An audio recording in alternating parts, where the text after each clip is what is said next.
Tambo Minangkabau, Undang-Undang Luar. Taraso ada semacam kendala dalam memberikan analisa sekitar permasalahan yang terkandung dalam definisi dalam luha, maksudnya luha dalam kurung luha nan bapangulu, yaitu luha nan bapangulu, rantau nan barajo. Ini lebih di kurun waktu yang telah rentang ratusan tahun, sedangkan tiada kepustakaan yang memadai dalam dapat dipedomani.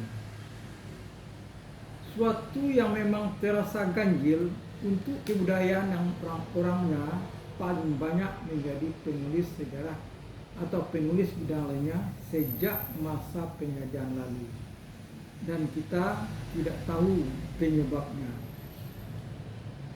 Namun kita telah merasakan akibatnya, sampai merasa saat ini, persis sebagai yang diperingatkan dalam pepatah Minangkabau, mandapek rang dahulu, kailangan merang kemudian. Suatu hal yang memang mungkin saja dan wajar pada masyarakat yang berbudayaan oral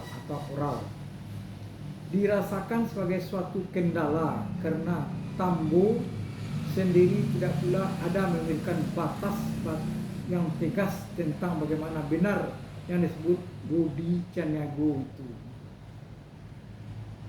dan bagaimana pula yang disebut Poto Peliang.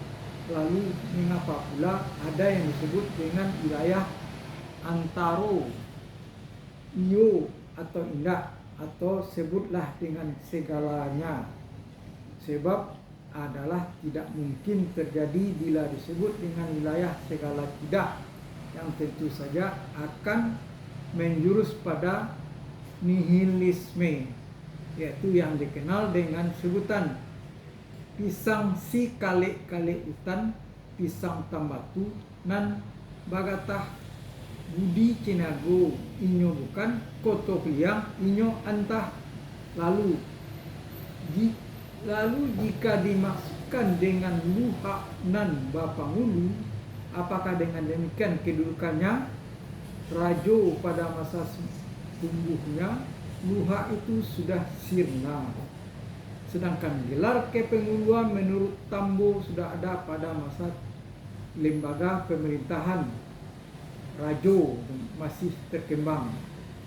Dan disebut juga dalam Tambo bahwa lembaga kepenguluan adalah akan jadi kulipah uliah Rajo.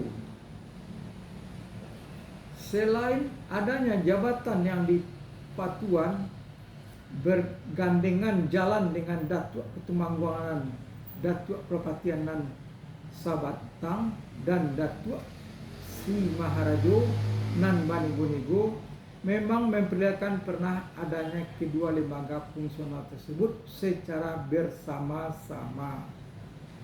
Meskipun Tambo tidak ada menyebut siapa yang dipertuan itu, akan tetapi di perkiraan sejarah jelas menunjuk pada Sri Maharaja Mauliwamardewa pada Kerajaan Melayu Dharmasraya, yang diperkirakan adalah ayah dari Darapetak dalam kurung mertua Kartarajasa, dan ayah dari Darajingga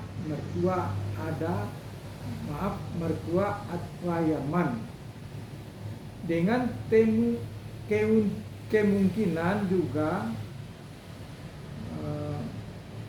kemudian dipanggilan dalam Tambo sebagai yang dipertuan dalam kurung yang pertama, dan juga menurut perkiraan sejarah Maharaja Mauliwamardewa ini jugalah ayah dari Datuk Manggongan atau ayah dari Datuk Perpatian Sabatang dan Datuk Si Maharajo nan Bani Bonigo. Seperti yang telah dimukakan dalam rangkaian sebelumnya, bahwa suami Darajingga kemudian bahwa suami Dara Jingga kemudian dirajakan di kerajaan Melayu Damasraya dengan nama Maharaja Adwayawarman. Sebelumnya adalah salah seorang pejabat tinggi di kerajaan Singosari sekitar 1286 yang ikut mengantarkan sesembahan waktu meminang darah petak buat permaisuri rajanya. Sementara ahli sejarah menyebutkan dengan ekspedisi Pamalayu bahwa Maharaja Adwayawarman adalah ayah dari Maharaja Adityawarman. Cukup jelas dinukilkan dalam prasasti Kubu Rajo bertahun 1375. Lihat rangkaian ceritanya sebelumnya.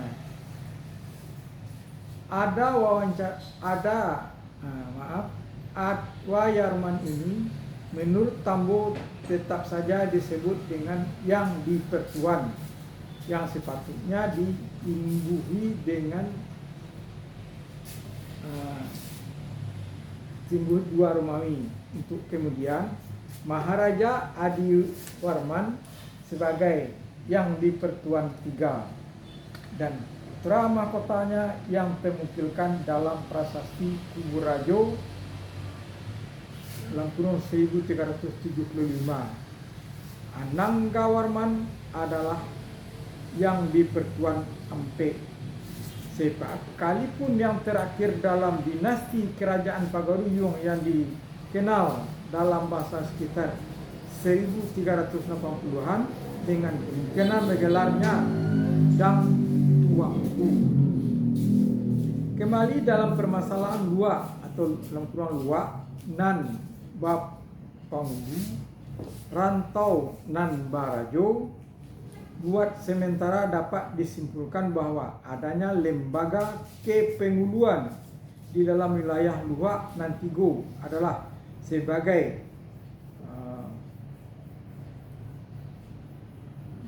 sementara dapat disimpulkan bahwa dengan adanya lembaga kepenguluan di dalam wilayah Luak nan Tigo adalah sebagai Verlengstrook, ini bahasa Belanda, dalam bentuk khusus dari seorang raja di pusat kerajaan Minangkabau masa lalu, karena situasi dan kondisi masyarakat yang bercorak khusus pula, antara lain setelah bersama-sama dengan raja pendahulu membuat wilayah kerajaan. Tambo halaman garing titik 94 strip 95 ada mengucapkan mako bajalan daulat yang dipertuan kepada Laras dan Luak nan tiok-tiok nagari besar kotanya akan surkan titah daulat yang dipertuan. Maka ditumbuhkan kayu sabatang tiuk-tiuk laras dan tiuk-tiuk luak dan tiuk-tiuk nagari, akan bapitaruhkan hukum yang adil, syarat nan lazim, adat yang kawi di ikur koto lalu ka kapalo koto di ikur alam lalu kapado pangkar alam. Karena itu bagian itu maksudnya. Karena yang dijadikan kayu sebatang itu umpamonya saurang atau dua orang atau 3 orang atau berempat orang atau 5 orang atau 6 orang hingga 10 dijadikan penghulu atau kadi atau orang benar-benar akan menghukum kata itu yakin akan jadi khalifah uliyah rajo, artinya akan pasti akan jadi ganti rajo. Sedangkan untuk daerah rantau yang jumlahnya mungkin benar-benar sebanyak 9 kurang 9 Romawi, bahasa anunya 9, termasuk apa yang kini dikenal dengan Nagari Sembilan sebagai daerah baru yang berdatangan dari berbagai tempat karena belum mempunyai bentuk kesatuan masyarakat tersendiri dalam ikatan kekeluargaan yang kuat. Diperlukan pengurusannya secara kerajaan. Demikian bisa juga disebabkan karena percepatan rentang kendali pemerintahan dengan sedikit menyampingkan sistem demokrasi yang dijalankan di dalam daerah luar. Namun dalam perjalanan waktu yang membedakan, pembedaan sistem yang disebut sebagai kelarasan Budi Ciniago dan Kotofliang itu tampak seperti melebar satu sama lainnya dan melarut seperti kalangan pisang si kalek-kalek hutan yang berakar di daerah luak tanah datar. Sebab di daerah yang hingga kini disebut sebagai daerah rantau, keberadaannya seorang penghulu telah berperan sama sekali dalam daerah yang disebut luak. Beriringan dengan mundurnya peranan Rajo seperti halnya di pusat kerajaan Minangkabau itu sendiri, semua itu dapat diterima oleh masyarakat Minangkabau karena sejak mulanya sudah dianut suatu sikap di mana tiada raja penghulu menjadi raja.